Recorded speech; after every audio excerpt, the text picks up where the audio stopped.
Welcome to LOA Today. Walt Thiessen and life coach Joel Elston here. Today is Thursday, November the 29th, 2018. It is 8 a.m. New York time, 5 a.m. Los Angeles time. That is 1 p.m. London time. And if you're in Sydney, Australia, it is 12 midnight. So thank you for listening at this crazy hour of the day. But welcome to Thursday morning with Joel and Walt. And Joel, it's been a couple weeks since we talked. I hope you had a fabulous Thanksgiving. Well, as I've said before, Thanksgiving is a little redundant in our household, but it really is. It really was great. We went down to Charlotte, spent time with some friends, and really had a good time. It was really good to get down there and really good to get back.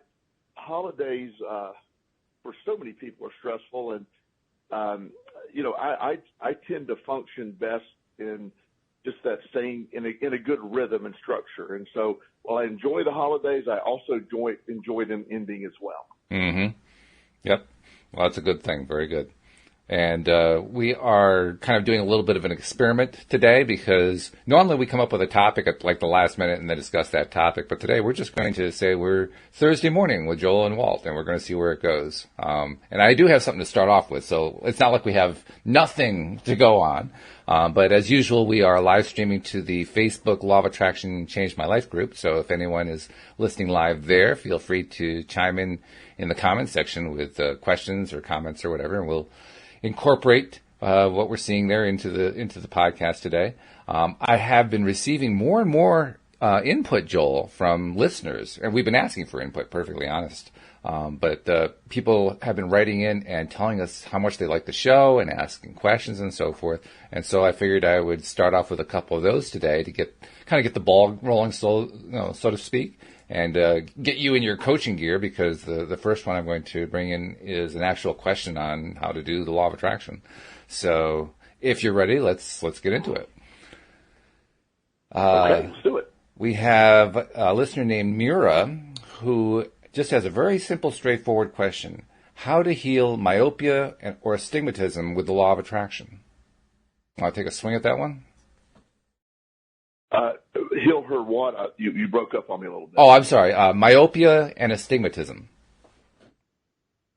Well, the concept of any healing process.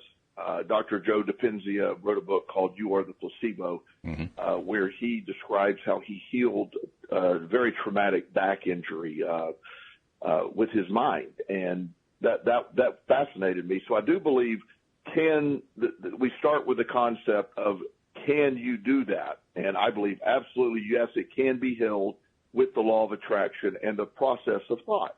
And then to get into how that takes place, it applies the same way as whether you're healing your finances or you're healing. It's a belief system. It's a belief that you are already healed.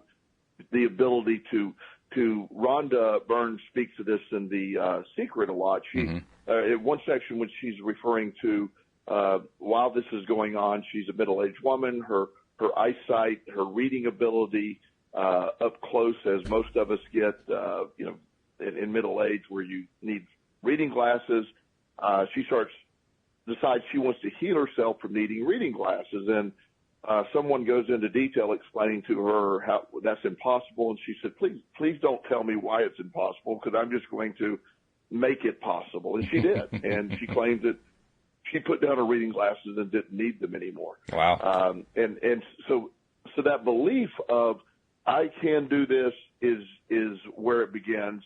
But as with anything with the law of attraction, where it goes, I almost need, when I'm doing these type things, and by the way, sorry for the disclaimer, but just we always have to throw this out here. I'm not a doctor. Right. I always recommend speaking with a medical doctor and following their directions, but I can share experiences, what I've seen people do and what I've been through. And one of the things that I witnessed someone do with an eye issue before, it was specifically cataracts, but it doesn't really matter what the eye thing is. But what this person did, needing a conduit to help the law of attraction come along, they used castor oil, organic castor oil, and they would put 2 drops of castor oil in their eyes every night before they go, and then they would envision healing. And these were moderate cataracts that were going to need surgery. And with the concept of, and I'll explain why that matters, why the oil matters. But they started visualizing that the cataracts were healing, and within 2 months, they said that they no longer had cataracts and it didn't need to be taken care of anymore with surgery. And so I find it baffling that a castor oil, these are the old organic remedies, right. Was it the castor oil that healed, or was it the internal thought of healing that healed? And the point is yes. The answer is yes. It's both. Because the belief allows that to happen. Yes. The body heals. It has that ability to internally. I've seen people, again, not, you always follow your doctor, and I'm just some guy on the radio, but stuff have witnessed, I find fascinating that even the most the biggest opponents of the law of attraction concepts, or a lot of medical scientists, as they refer to themselves, even they will admit a patient's attitude toward healing matters, and makes a great difference. I had time escapes me, but I think it was roughly 2010. I had my gallbladder taken out. It was something that my family tends to have, and it wasn't a shock. I needed to have it taken out. So I was at work. I was working for a treatment center at the time, and it was noon on a Friday. I'll never rule before noon. And I truly said, okay, I'd used my law of attraction. That pain was not getting any better, and so I needed that gallbladder removed. So I went but I had a great attitude. I knew I'd be fine. So I go to the hospital. They looked at the X-ray and said, oh yes, your gallbladder's full of stones. We need to have it removed immediately. So they got me into surgery pretty quickly. By 1:30 p.m. I was in surgery. At 2:30, pretty simple surgery. At 2:30 I was out. I had told the doctor I'm ready to go, and he laughed. He said, no, you're going to be here through the weekend. I said, I'm good to go. I said, what can I prove to you? And he said, you need to be able to walk around the entire floor before you can leave. And I put on my shoes, and I walked around the entire floor. And he said, okay, I didn't see that coming, but you can't leave. So finally about 6 p.m., he said, just go home. Because I kept bugging. I kept bugging. He said, just go home. Just go home. And I go home. He gave me a script for pain medication. I did not need the pain medication. Now, I'm not trying to say it didn't hurt, but I chose not to take it. I have a different perspective of pain. And I was good. And I did a normal healing over time, and it got better. Ironically, at the same time, another man, a couple of years older than I was admitted to the hospital within hours of me with the same problem. And when I went back, I left my phone charger and I went back on Monday to get my phone charger, and he was still in the hospital. And he had the same surgery I did. It was declared success the same way it was, but he was stuck in his pain. He was stuck in the concept of it. Wow, this is taking forever. So I'm going all the way back around to our original question. How we view everything determines its outcome in our life. That's the power we give it. Yes. So the healing process begins with something, like I said, the castor oil eye drops. I don't know if they healed the cataracts or the thought of healing the cataracts healed them, but I know they were healed. And so sometimes you need something to that. You need to add something so you can make it work. There's a study that's showing great promise right now, Walt, that you and I have talked about this subject multiple times over the years, but the placebo effect. And there's a study taking place right now, and I don't even know if I have permission to share the concept of the study, but I'll share it loosely.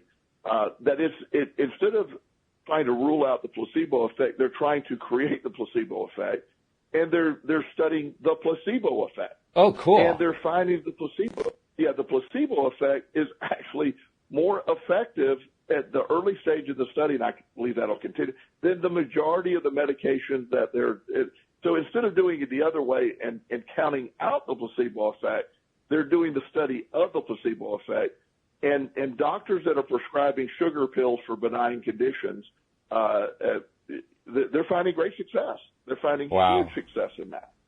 Absolutely and fantastic. That's exciting to me. So, yeah.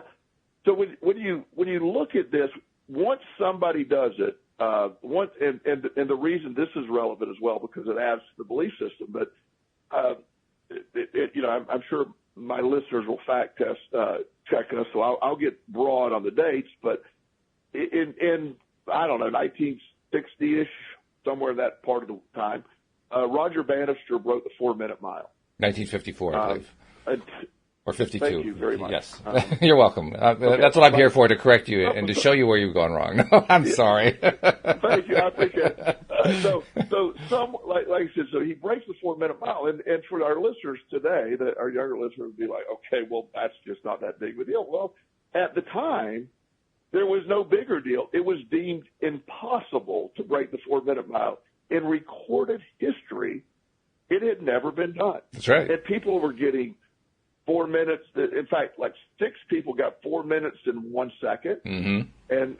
But nobody could get rid of that last second. It was just deemed impossible. People were running what they called the perfect mile, and it was just 4 minutes and 1 second. He barely broke it by by maybe a second. I forget what the number was. 14 people broke it within 2 weeks of him breaking it. Right. Now, did those 14 people get better? Or did they just believe it could be done at that point? Yeah. And now, I mean, it's I think it's 350 something. I mean, it's way down below where it's at. Oh yeah. And it keeps getting lower because the people believe it. So it's the same thing with any milestone. When you know it can be done, and then that's an option, then your body produces any chemical or any medication that a pharmacy can produce. In fact, they derive it from the body is how they create antibodies are in your body. They're already existing. Mm-hmm. But you got to be able to be in the healing mindset. You got to be able to feed your body correctly. You got to be in a belief system that you can't go in and go, okay, well, I really believe my eyes are healed, and they're not. It doesn't work that way. It's a not only believing that it has happened. It is going beyond that. It's living as if this has already happened and taking steps to do that. I would research for any specific condition what natural supports are there for any type of eye condition and add to those. Like I was talking with the castor oil drops. Right. You put them in there, and there's an acid in the castor oil bean that is very mild and it doesn't hurt eye tissue. It actually supports other eye function as well, but it's just enough to get the cataract off or other solutions. Mm-hmm. And so look at all that, and then sort of use your potion that you create and believe that that's healing. And literally, Dr. Dipenzia in his book speaks of laying in bed and visualizing his back healing.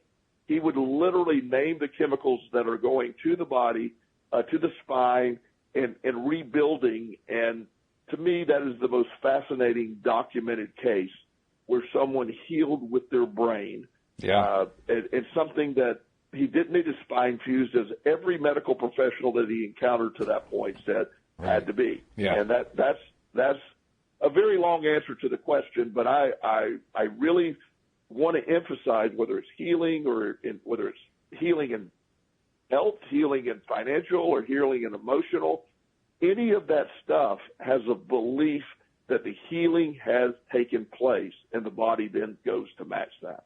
Absolutely. And not coincidentally, Mira had sent this to me via instant message, or by Messenger, Facebook Messenger.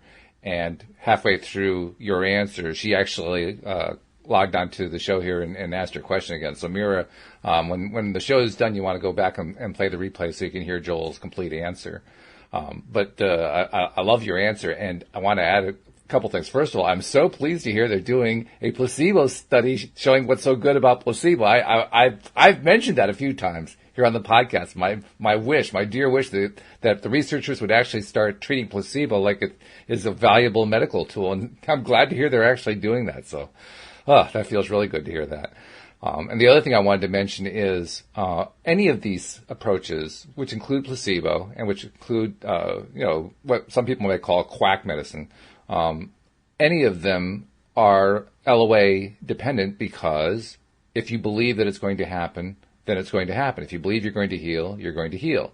Problem is, of course, we do have to deal with the real world, in which we're told so often that stuff is incurable, that you can't use mind power to cure myopia or astigmatism, or in my case, macular degeneration. Can't be done. And so we believe that.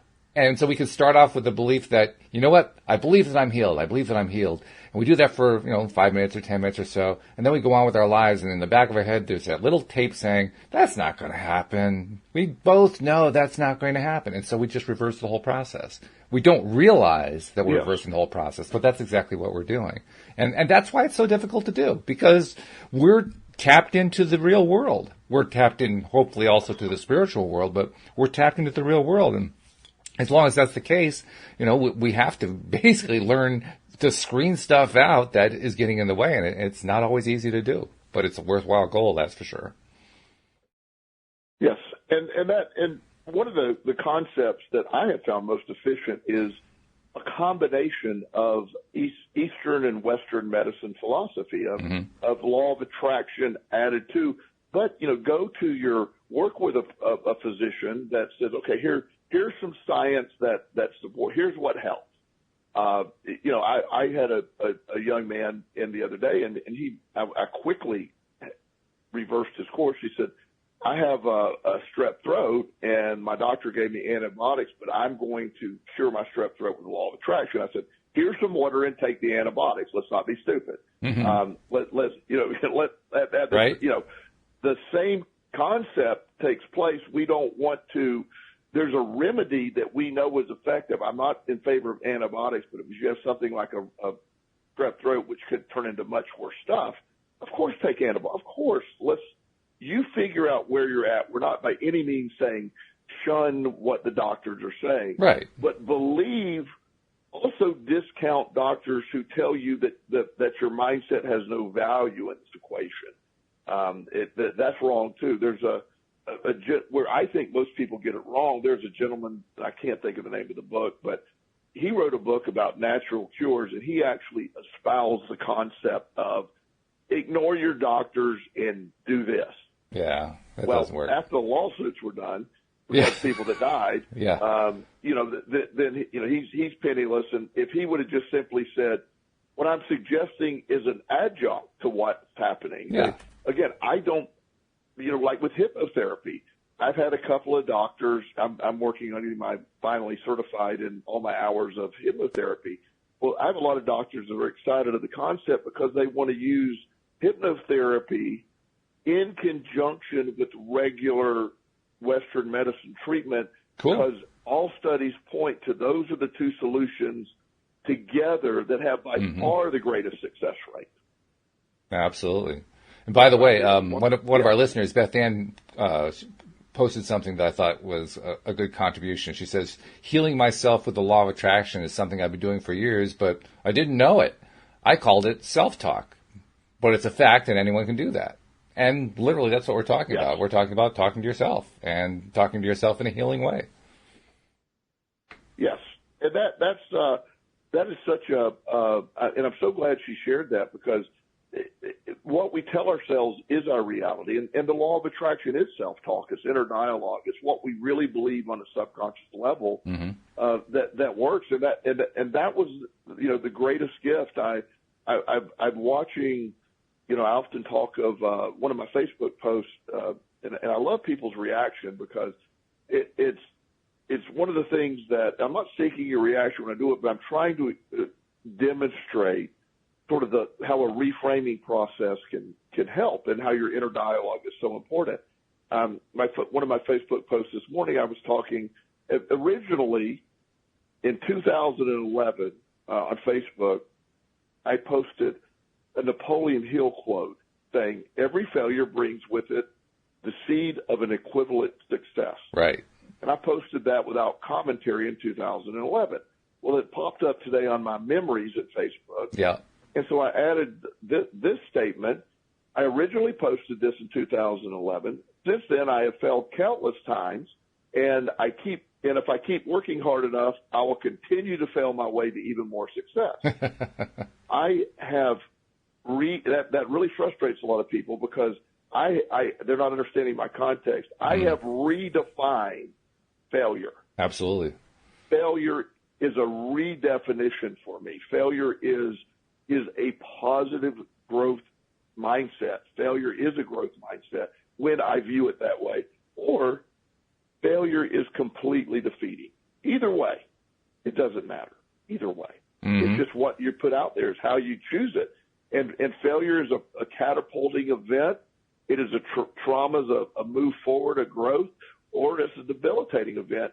And the only thing that matters is your view of that. So healing is that exactly what was stated, that inner thought, that daily thought.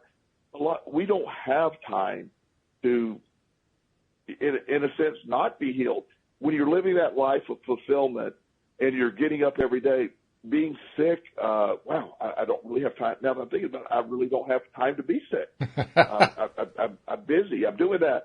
And then all of a sudden, when you start thinking about it, I've always been amazed at when I used to run a residential treatment facility. People would come into recovery, and they had been practicing addictive behavior for years sometimes. And they almost always got sick. I called it the recovery flu. And I was baffled by what that was. Well, their addiction was occupying so much time. They didn't have time to be sick. And then when they slowed down, body's like worn out. So, oh, okay, now we could do that. And it was fascinating to watch happen. But it's just this belief of that true belief. I shared the story of my friend in Florida who, and I'll tell it very briefly because it hasn't been long since I told it, but it's a husband and wife, and I'm really, really good friends with this gentleman, and he's a Spartan racing guy, one of these super high-end athletes, a very successful businessman. And so she calls and tells me that her husband, my friend, we'll call him John, so it's easier that way. Sure. She told me that John had we had a very bad diagnosis from the doctor on a Friday, and I was shocked to hear that. He said he had liver cancer, and I was like, oh my gosh! I said this is a really good friend. I was like, oh wow. Well, I said I'm coming down. And she said, it would really be good if you could get down here and see him. And I couldn't get down there for about a week. Oh, wow. And so I get down there on literally Thursday or Friday, almost a week after I got the call and says he got the diagnosis. And I was shocked at what I saw, Walt. I saw a man that he was lost in that week, had lost like quite a bit of weight. And I forget the number, but and he wasn't overweight, so he had lost quite a bit of weight. Yeah. He looked frail. He looked gray. And he looked like he was dying. Oh my God. And I was devastated. Yeah. And again, this is somebody that I just could not imagine. Yeah. And so we I'm talking. I said, they had a doctor's appointment the following Monday, and I just, I said, have you been getting to the gym? No, I just have no energy. I have nothing to do. And he just was. The disease was killing him quickly, and so we had a doctor's appointment on Monday, and it was a 9:00 appointment. And I said, please call me the moment you hear. I just need to know. We're going to keep positive thought. We're going to, and so by 4:00 Monday, I didn't know what had happened, and so finally I get a call, and his wife said, we don't know what happened. And I said, well, tell me the story. And, she said, well, we went in there and the doctor, they originally had a blood work and, I forget which one, a blood work that was leading to the CAT scan thing that was going to recommend what's course of action but the marker for liver cancer was there. It was the blood work that did it. So they get into the doctor, and the doctor, ordered either, I'm sure it was a CAT scan, and he came back and he ordered another one, and then he came back and he ordered some other imaging thing. There was 4 or 5 imaging things that took place that day. Wow. And finally she got frustrated and said, what are you doing? He goes, I don't know what happened, but your husband doesn't have liver cancer. In fact, I ran the blood work again. There's nothing there. All I can say is there must have been a blood mix-up or something. Wow. He's fine.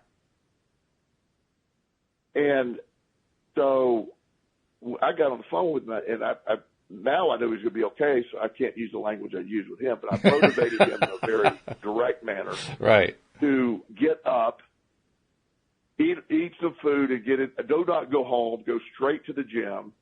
And the next day his wife called and said, other than the weight, he hadn't gained it all back, obviously. Yeah. But instantly after he got back from the gym, his color was back. Oh. He was back to himself. And the point of the story, Walt, and there isn't a healing that took place. I believe there was a blood mix-up. I don't think he was healed in a week. He didn't have the mindset to be healed. But yeah. I will show you where his mind was killing him Yes. because he believed he had that. Yes. And so using logic, if your mind can kill you that way, your mind can heal you that way. Absolutely. Absolutely true. Yeah. And it's a really good thing to remember. It shows just how important our mindset is. We tend to think of law of attraction application, being a deliberate creator, as something that you do for 10 minutes in the morning. And your story illustrates we need to be deliberate creators 24 hours a day. Well, not 24 hours a day, but 12 hours a day, all the time that we're awake. And then allow our sleep period to be the period of relaxation where we just naturally fall into a non-resistant state anyway, as Abraham has told us. And that story just really illustrates it. We need to learn to essentially become intent focusers. And in fact, what you were describing primarily with the earlier story was it's what Neville Goddard, Cindy Chavez and I have been doing a lot of Neville Goddard work lately. And the main concept that it makes me think of from Neville's work is what he calls the pruning shears of revision, meaning you take your situation that you don't like, that's holding you back. Maybe it's a memory, maybe it's a past experience, some sort of trauma, and then you change it in your mind, which is exactly what you've done in your own life many times. You were talking just a few minutes ago about how you just don't see troubles the same way other people do. I don't remember what the exact word was that you used, but you don't see things the same way. You don't experience things the same way. You don't see what some people would say to be a bad situation as a bad situation. You just see it as the next step on your journey. You can take a completely different view of it. You apply what Neville calls the pruning shears of revision. You change the story in your mind and turn it into what you want it to be and what you need it to be, instead of whatever the detrimental thing is that could be holding you back.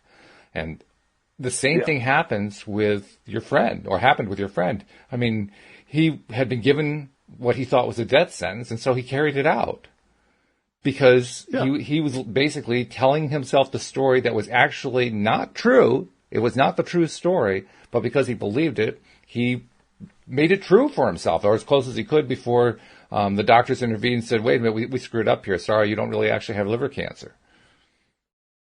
Yeah, and that process of thinking, I remember for me one time, that this is in a healing story that I found interesting. I was in South Carolina running a treatment center there. It was very early in my recovery. I'd just gotten in recovery, just became a counselor. Mm-hmm.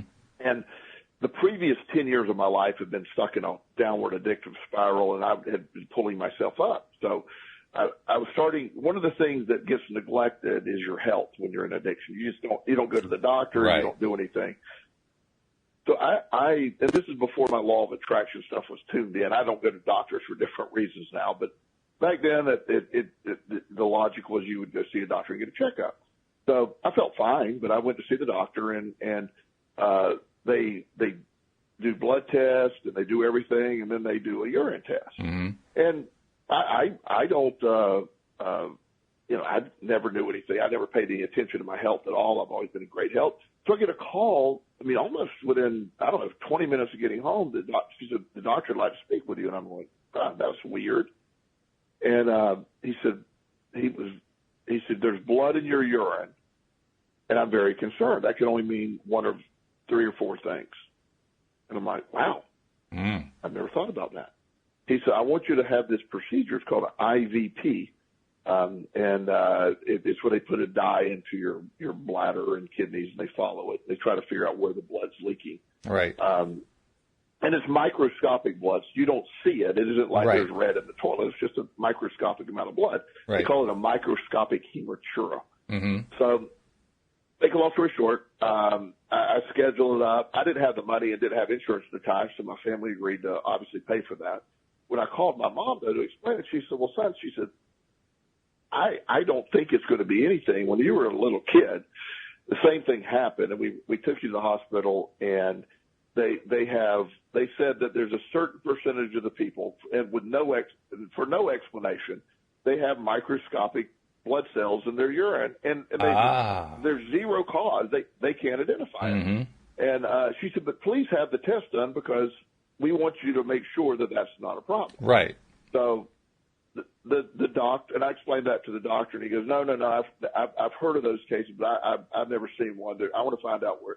So he does it, and he comes back with the same conclusions. He said, there's nothing wrong with you. He said, everything's intact. You're in great health. He said, I've heard of these. I've just never seen one, but there is. You're going to have microscopic that nobody can see until they look at it under a microscope. And then they're going to always, so every time, anywhere that I give a urine sample, I tell them ahead of time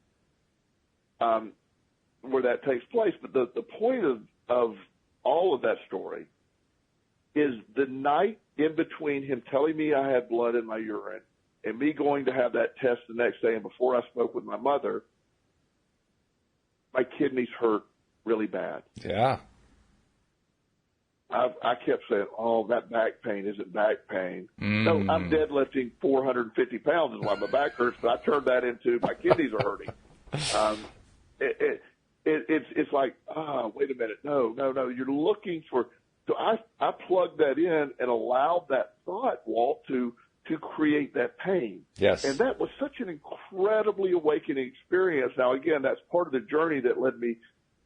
That's one of the things that happened to help me understand how my mind and that inner dialogue that had been mentioned, that self-talk, is so relevant to your health. When you are anticipating being sick, you're going to be sick. When you're anticipating health, you're going to be healthy. And it's just like money. The gentleman that wrote a few weeks ago that was talking about how the law of attraction was working in every area of his life that party was focused on. Right. I love that. One of the great emails we've ever received. Absolutely, it puts it in great perspective. How do you not focus on something that you believe is like my friend that he couldn't stop focusing on it, and it was killing him. Exactly. That's incredible. And you see that connection, and now we're putting things back together, and you start to build the health, and that's why I like the supporting stuff as well as the healing process. When I'm working with clients, I encourage them to research any natural remedies that's shown to help with their condition. I've also they have to do the research. I can point them like the castor oil and say, I want you to research that. I can't prescribe anything, but same with the audience. If you have something like going on, look at it. But then combine that with the vision of healing, the vision of all that, and it will get there. And if your doctor says, like sometimes if you go to the emergency room, your appendix is about to burst, please don't law of attraction that back to health. Please get that thing taken out. Let's don't be ridiculous. But there is a combination of the two that makes the most sense, and that's what we have to look at. We got to find that balance. And sometimes the remedies that doctors offer have more of a placebo effect. It's I've had this discussion a lot lately because one of the big topics that keeps popping up in I guess mental health and addiction especially lately is the role of trauma in our lives. And we've mentioned to you before, this will, any therapist, please notify, contact Walt at LOA today if you don't agree with this. Thank you so much. But it's nice to know you're in my corner. No problem. We'll just filter and he'll forward those to me if he feels necessary. But one of the things that is an effective remedy for people with post-traumatic stress syndrome is a technique, a rapid eye movement technique. And it has been deemed very successful in helping people deal with that. Where, and this is a very much a layman's description, so before we get those emails about saying I described it wrong, it's a desensitizing process where the traumatic event or the anxiety-producing event or whatever you're going to be using this for is brought to the surface, and then there's a technique of moving the eyes rapidly back and forth or a certain way to sort of help desensitize you to that concept. And by redoing that over and over, you desensitize yourself to the trauma. Well, there's also a technique that Dr. Wayne Dreyer, late Dr. Wayne Dreyer used to use. It's called tapping. It's tapping on the certain meridians in the body that alters the same thing. Whatever's creating the anxiety or traumatic thought process, you tap the meridians of the body as you're thinking about it, and then the process is relieved, and you desensitize yourself to it. Neurofeedback uses a similar technique. There's several techniques. Well, the concept that works isn't necessarily the eye movement as much as believing the eye movement is desensitizing. That's the part that's working. Interesting. And so and of course the therapist says, oh no, there's proof. There's proof.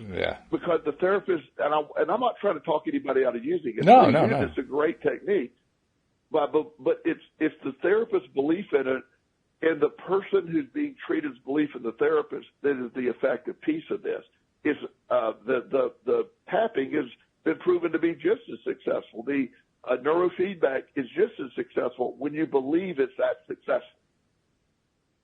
That's really something. Those are hard to accept concepts for a lot of people, but it really is. It's not hard for me, I can tell you, because I believe more and more in this placebo effect. And I'll repeat what I said earlier. I was so glad that you told us that they're doing this study that studies specifically the healing benefits of placebo, because I've been hoping for that for a long time. I really do believe there's going to be great stuff that comes out of that study. Maybe not immediately, because usually whenever some new study comes out that proposes something that kind of flies in the face of conventional wisdom, there's a lot of pushback and there's a lot of resistance and no, that can't possibly work and so forth. And then there are 25 follow-up studies and 24 of them verify that it's true. And then they say, well, okay, maybe there's something to it. So it's going to be a while perhaps for medical science to really catch up with it, but they're at least doing it. And that's the part that makes me excited, because now they're on the right track. They're on the right path. That's a really good thing. So, another message I got this is from Charlotte, who's from Uganda, and her English is a little bit broken, so I will try to do some translating where need be in reading this to you. But this is one of those general questions about how to use the law of attraction and so forth. She says, first, thank you for what you are doing. I have 2 questions about manifestation. Do I manifest like I set a time aside like you do a prayer? You said you particularly do not use a vision board. That's something I've said. How then do you do it? Even if I say I'm grateful and I usually say affirmations to attract money and wealth, that is all I need to do to attract money? Another thing, if you are attracting money and you already set out to start a business, but the only thing you don't have is money, how do you manifest and don't think about where it will come from? Especially when you have people owing you money, you keep thinking, he is going to pay me, or so-and-so will give me, the idea of not thinking about where it will come from can't leave my head. Another thing, when you have like many bills to pay or a lot you want to do and there is no money, overcoming the thoughts of lack and thinking like everything is good. How do I do that? She's asking. So it's a little bit rambly, but I think you get the gist of it. How would you answer her? Well, it's so complicated and easy at the same time. Yeah. Setting aside time, like how do I do it? Do I set aside time like a meditation? Mm-hmm. And you described it perfectly earlier. That's what we have to separate from. It isn't about setting a time for a meditation, while that could be a really awesome way to add to it. Sure. The piece that you have to accept is it has to become a way of life, a thought process of life, not for 60 minutes during a day. When you, the hard part of it is when you quit worrying about it and believing it is when it's real. When you're focused on people owing you money, you're basically putting yourself in that desperate mindset I don't know why this happens. I have, I very seldom have trouble collecting money from people who owe me money. Mm-hmm. A lot of my families will pay me online. Some families prefer to let it build up to 2 or 3 sessions, and I always allow that. I don't like the concept of having, especially when working with their teenage kid. I don't like the idea of the kid having to bring a check every time. Right. So I'll build a family afterwards in one of 15 different ways, whatever they prefer, and so it might be 2 or 3 sessions, and then they'll pay me. And I've never had anyone not pay me, with the exception of 1 or 2 people in all the years of practice, and I'll just let it go. I'll never chase everybody. But what the piece that I find interesting is, say for example, I have 7 or 8 outstanding invoices, and it's without me, I never second bill anybody. I never push that. I sort of let it go. I do fine financially, so it's not a big problem. But like one day, a payment will come in, and then 5 minutes later, another payment will come in. Then it almost like without prompting, they all happen at once. Now, what is going on with that? Yeah. It's just, it comes in waves, and it's almost like when I'm not thinking about it. And again, I'm not ever really thinking about it. So, how do you? I'll reverse the question. How does each individual figure out how to make their priority not get their energy of thought, which is actually resistance there? It's a very hard thing to do. I think every individual has to go at it their other way. Yeah. Another way. The beauty of a vision board, and she had mentioned vision board, and, or a similar technique, whether it's vision board or any of those ways of bringing something to your reality, is getting your mind just focused on what you want versus not what you don't want. Right. When you're focused on I have an abundance. This is what I want. I want to live. There's some practitioners of the law of attraction that say you need to be super, super specific, and there's others that say you need to be more broad and general.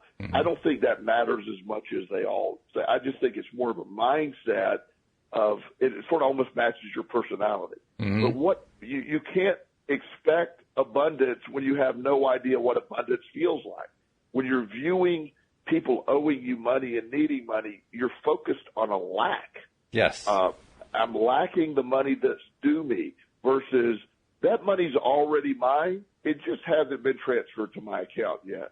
It's already mine. I've already earned it. It's already mine. Exactly. It's just not in my account yet. Yeah. And, go ahead. No, I was just going to say that what you're saying there reminds me of an exchange I had with somebody else on Facebook. They were asking essentially, I've been told by many people that I'm supposed to ask for something and then forget about it. How do I forget about it? And why am I even doing this? And it goes basically to what Abraham has told us and what you just referred to. You alluded to the idea of lack. Abraham calls it the lack end of the stick. And when we're most of the time when we're asking for something, it's because we don't have it. But the ironic part about it is when we don't have it, we feel like, well, I don't really have it, which means we're on the lack end of the stick. And so the strategy that many people use is to get themselves all excited about the thing, put it out there that they want it, and then distract themselves and not think about it anymore, because at least they've got a positive impulse out there that they're no longer blocking with all their fears about, oh, it's not going to show up, or I don't have it right now, or whatever. And that's where that method that people use comes from. And it's a fine method. I mean, if it works for you, then great, go ahead and do that. But to me, it's more interesting and useful to know why people use that method and why they found it to be effective, because then you can decide for yourself, is that one that works for you? You mentioned that vision boards can be very effective, and they certainly can be. I mean, I've said that they aren't effective for me, so I don't use them, but that just means that's me. That's just what doesn't work for me. Doesn't mean it's not going to work for somebody else. It can. It just comes down to what works for you, what feels good for you. What's it going to take for you to get into the place of believing that you actually have the thing rather than that you lack the thing? That's the way I look at it anyway.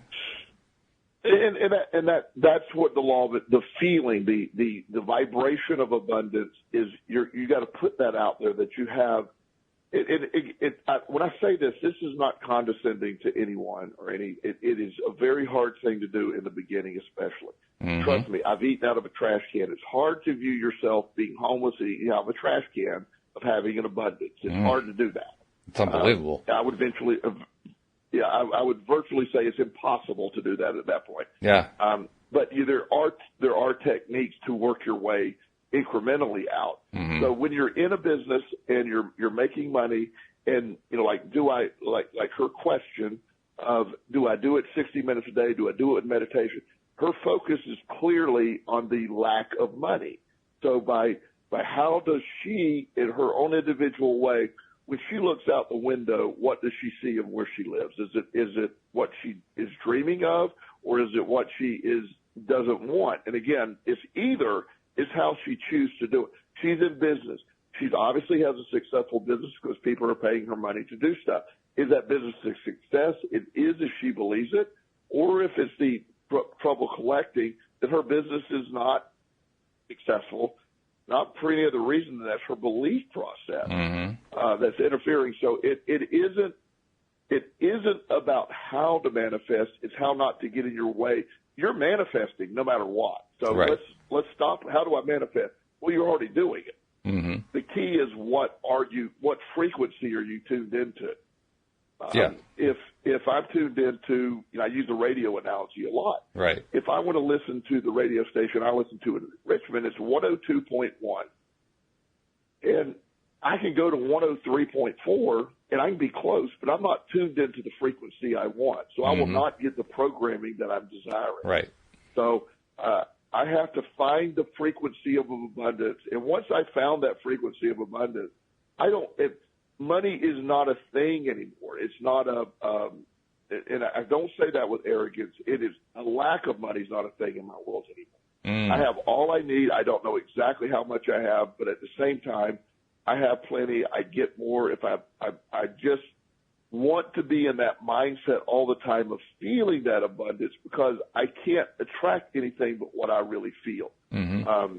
It's just the way it works. I'm excited that I'm able to do it. And it took me a long time to get there because I lived with my focus of lack for so long that was the hardest place to break. Now, like I was saying in my health, I always knew I was healthy. Okay, no matter what, even when I hear something like you have blood in your urine, yeah, that's no big deal. And it wasn't. Once I realized what it was, if I go to the doctor today, there'll be microscopic blood in my urine. It doesn't do it. It doesn't matter anymore. Yeah, actually, I have a similar situation in that my family it's not an issue. It's just a normal thing for us.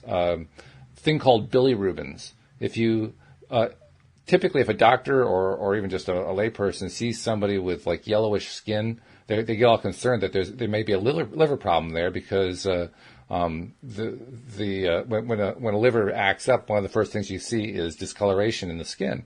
So you get like a yellow or an orangey color. Well, I get that all the time. And it's because my family, for whatever reason, puts out these bilirubins and they add the color to the skin. Does that mean there's something wrong with my liver? Absolutely not. My liver is perfectly healthy. But there's just some quirk that my family has in their genetic makeup. I'm not sure exactly why, but we do. So, you don't let it bother you. You just move on. You don't even think about it. I didn't even know about it for the first 30 years of my life, to be perfectly honest. I had no idea. Right.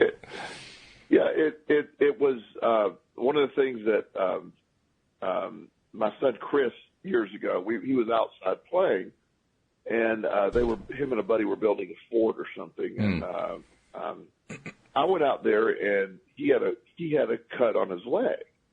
Well, he didn't know he had a cut on his leg until I said, "Oh, son, you're bleeding. I need to get you a Band-Aid and just put some on that so to get affected."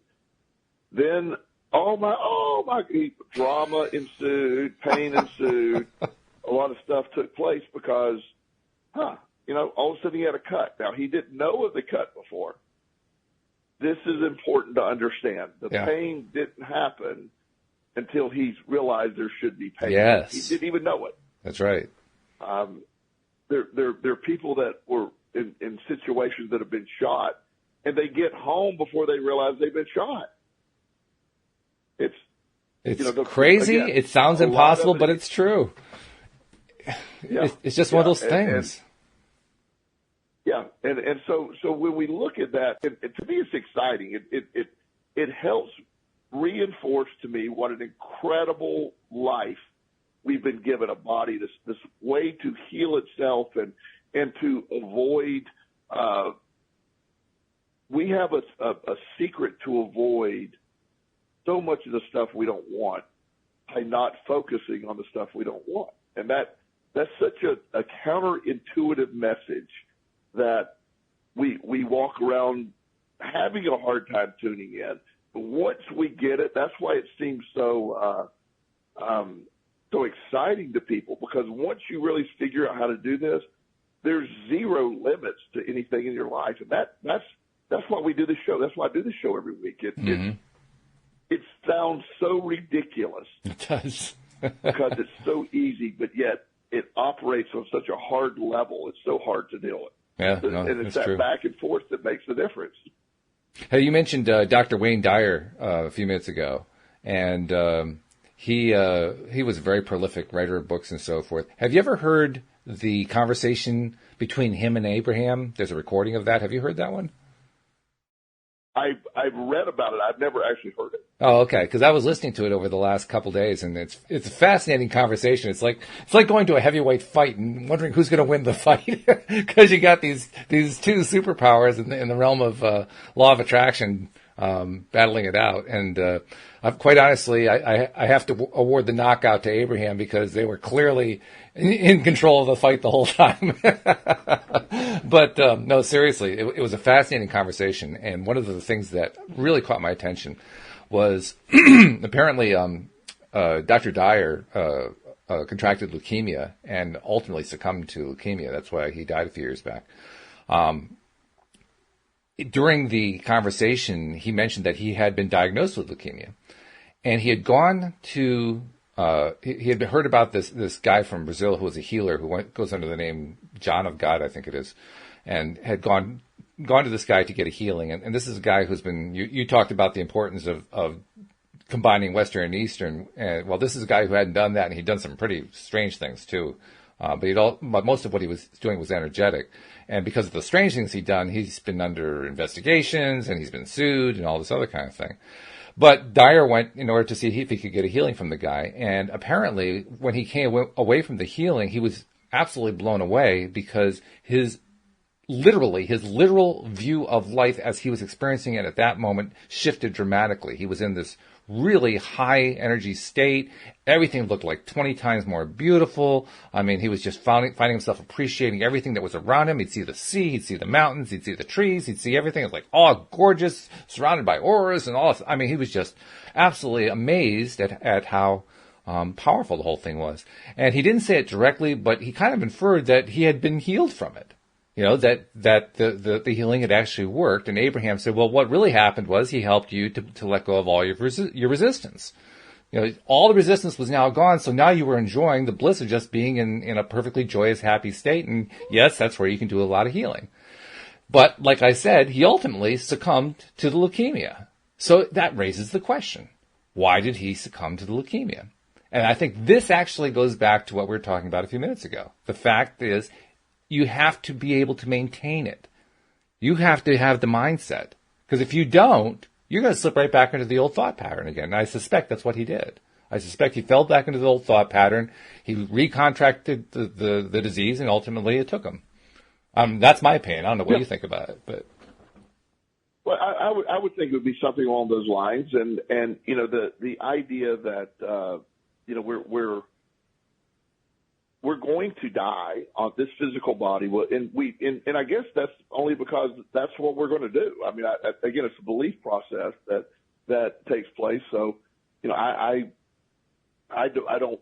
We all eventually have to do that until somebody does differently, like Roger Bannister. Then we're going to keep into that pattern of somebody doing that. So you know, the idea that probably, you know, he lived. He had. What's the argument? Was he cured for it? Because he lived for many, many years after he was diagnosed and lived very healthy, a very full life. I mean, I certainly had a great life. Or did he, what was the place? And again, whether he fell back into it or it never went away, it's the belief that matters more than what the end game was. He was going to die of something. How old was he? Do you remember? I don't remember. He was in his 70s. I don't remember exactly. Yeah, I'm not sure exactly how old, but he was in his 70s, I believe. Well, and also I do believe, because I had heard one of his, I found it interesting. I happened to listen to one of his talks probably about 2 days before he passed away. And this was a recorded talk, and this was before, and so I remember when he passed away, I was like, oh my God, I just listened to his stuff. And he basically, this was years before, that he was talking about this, and he said, well, I don't know. He said, I can imagine a time where I have lived enough here and look forward to that next level, that next plane. And I remember him, and that struck me as like, were you wanting, and he was clear, he said, I don't want to die, but I am saying that yeah, there would be a point of, okay, I've sort of run this course out, let's see what's next. And so I don't know that was just a convenient way when he, quote unquote, lived enough to do all that. Then he stepped back and said, okay, now it's a good time. And that just was the most convenient way to release the physical body, or release the energy part back to the force, or whatever term you want to use, or whatever your system of belief puts in place. So I don't have an answer, but I do know that I'm focusing on the quality of life he lived from the time he was diagnosed until he passed away. Exactly. That was the cured portion of that. I believe he was cured during that period of time. I think you're right. And you're right. That's the better way to look at it. I completely agree with you. One other message that I wanted to pass along that I received, this is from Alexis. And Alexis said, I'm a huge fan of all the amazing LOA work you do. Your podcast has introduced me to LOA. For that, I sincerely thank you. Throughout your podcast, I discovered Joel, and he has been a beacon of light and inspiration for me. I was hoping that you would be able to send me a link to the LOA group, which I've done. I can't seem to find it. I'd absolutely love to chime in on some of your live shows. You've started to stream on Facebook. Once again, you're truly amazing for starting this podcast, and I truly thank you. And I just want to say thank you, Alexis. I mean, I thanked her privately, but I want to thank her publicly, because I love getting emails like that. This was a text message, but same thing. I just love those. And she mentioned you in it, so I wanted to make sure you heard it too. Well, I happen to know Alexis, and she is an incredible practitioner of the law of attraction. I have witnessed miracles in her life, and I would love for her to be on the show with us one day. That'd be great. Well, I'm not in a position to share her miracles, but she would be able to. Yeah. She is just an amazing person that I've watched just drastically make changes in her belief system, and it's paying off hugely in her life. That's fantastic. We only have a minute or so left, but I want to make sure I get in there. If you're not a subscriber yet, become a subscriber, because you can see we talk about a lot of good stuff, and people have been getting good stuff out of it. The instructions on how to do it, there are usually links now in most of the podcast descriptions wherever we're posting this stuff. But in case you can't find the links there, or maybe we just forgot to put one in, go to the homepage of our website at loatoday.net, and you'll find links for Android device users and links for Apple device users. Just click the right one for you, and it'll just walk you right through the process. And then once you're a subscriber, make sure you're listening to all the episodes. We're doing a lot of them every week. And that way you can stay on top of all the latest news and insights and ideas and approaches and answers to questions and so forth. And then share the fact that you've been listening on social media, in your favorite Facebook or Instagram or Twitter or LinkedIn or Reddit or whatever you're using.